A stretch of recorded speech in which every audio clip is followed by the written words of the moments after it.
आज के समय की जरूरतों में बैंकिंग भी एक अहम जरूरत बन गई है और बैंक भी इस बात को बखूबी समझते हैं, जिसकी वजह से हर बैंक अपने यहाँ ज्यादा से ज्यादा खाते खुलवाना चाहता है और ग्राहकों की संख्या बढ़ाने के लिए सभी बैंकों ने खाता खोलने की प्रक्रिया को सरल कर दिया है। साथ ही सभी बैंक जनता को लुभाने के लिए नए नए ऑफर भी देते रहते हैं, लेकिन बैंकों के कुछ ऐसे नियम भी होते हैं जिसके चलते आपको नुकसान भी हो सकता है। क्या है वो टर्म्स एंड कंडीशंस, चलिए बताते हैं आपको। हर बैंक अपने यहाँ ज्यादा से ज्यादा खाते खुलवाने के लिए ग्राहकों को बहुत से प्रलोभन देता है।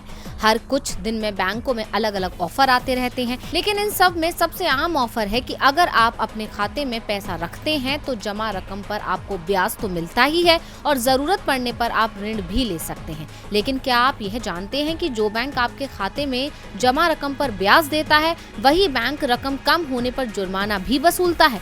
जी हाँ, बिल्कुल ऐसा ही होता है। दरअसल कई बार सामान्य ग्राहक बैंकों के ऐसे नियमों से वाकिफ नहीं होते हैं, जिसका नतीजा आर्थिक नुकसान के रूप में सामने आता है। देश के लगभग सभी बैंकों ने ये नियम बना रखा है कि ग्राहकों को अपने खाते में एक तय रकम बतौर न्यूनतम बैलेंस रखना ही होता है। यह रकम नहीं होने पर बैंक अपने ग्राहक के खाते पर जुर्माना लगा देते हैं। इसी तरह एटीएम कार्ड के लिए भी बैंक शुल्क लेते हैं। आपको जानकर हैरत होगी कि पिछले एक साल में सार्वजनिक क्षेत्र के पंजाब नेशनल बैंक ने 170 करोड़ रुपए की रकम केवल जुर्माने के रूप में ही कमाई है। बैंक ने पिछले वित्त वर्ष के दौरान खातों में मिनिमम बैलेंस नहीं रखने वाले ग्राहकों से बतौर पेनल्टी 170 करोड़ रुपए कमाए हैं। सिर्फ इतना ही नहीं बल्कि एटीएम से लेन देन करने पर भी लिए जाने वाले शुल्क से पंजाब नेशनल बैंक ने 2020-21 में 74 करोड़ 28 लाख रुपए की कमाई की है। अब इससे आप समझ सकते हैं कि बैंकों में खाता खोलने पर उनमें मिनिमम बैलेंस न रखने पर भी बैंकों को कितना फायदा होता है। यानी बैंक किसी भी सूरत में घाटे में